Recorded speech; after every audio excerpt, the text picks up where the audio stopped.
Being Man with Tatenda Moyo.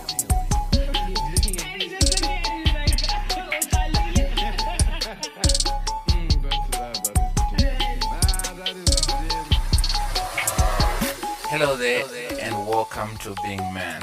My name is Tatenda Moyo. I'm a father, I'm a husband, and most of all, I'm a man of God. I'm a pastor.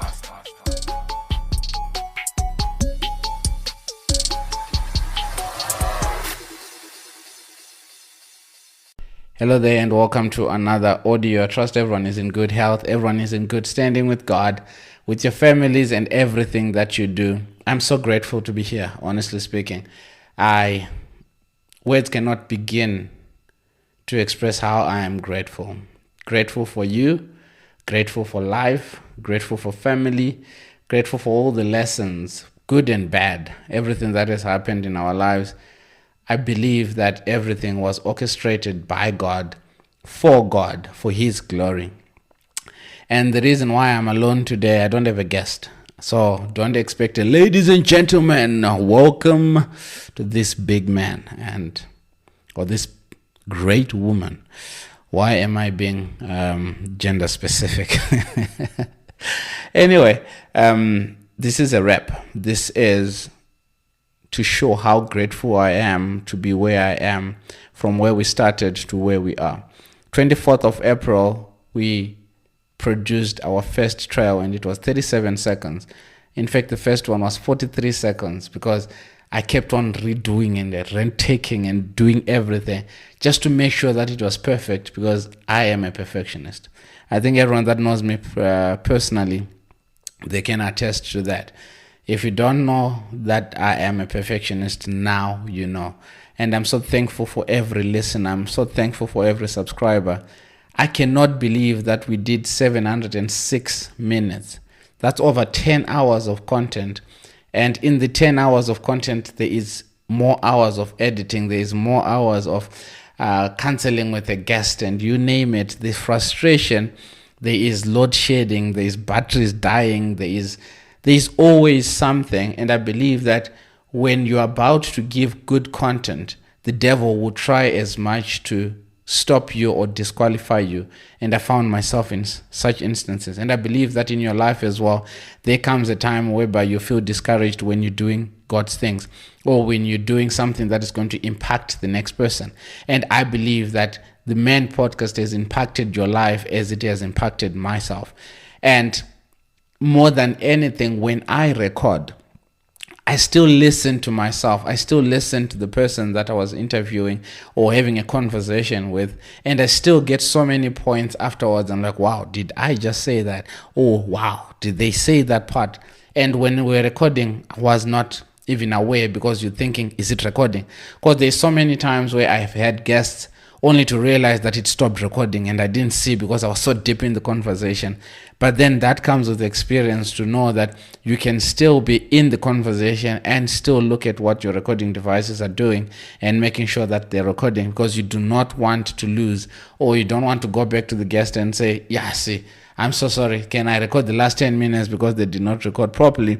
Or because of the hassle and everyone being so busy, you end up losing that guest because you screwed up, you wasted their hour, or you wasted your hour, whatever the case may be.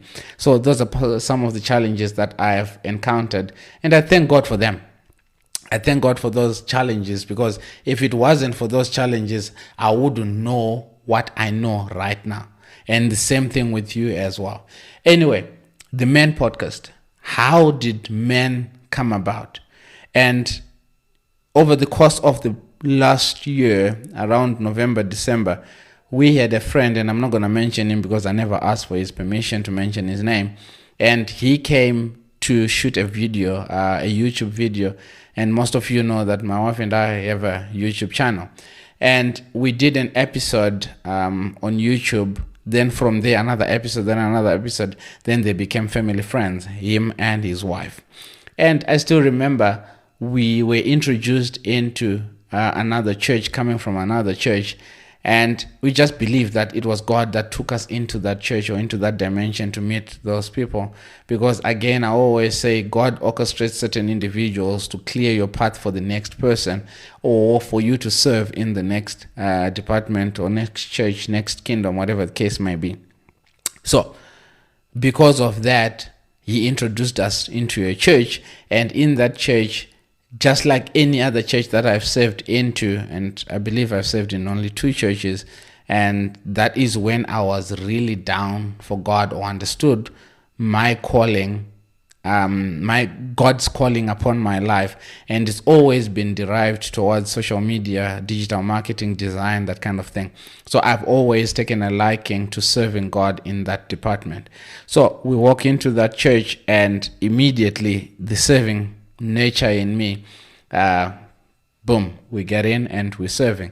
So a few months later, we were given a department, or they were given a department, and we were trying to help them sort of like pave way of their plan of action, of their action plans for the year, and propose something to the church leadership in that regard. And I still remember it was at night, and we're sitting on the couch, and he says, he is saying the word man, but not man the gender. Man as in matured, available, nurture. And he says if a man is matured, he is available. If a man is available, he can take care of the next person. And by man, it doesn't necessarily mean that gender male. As in man, God created man in his own image. God created human beings in his own image, that kind of man. And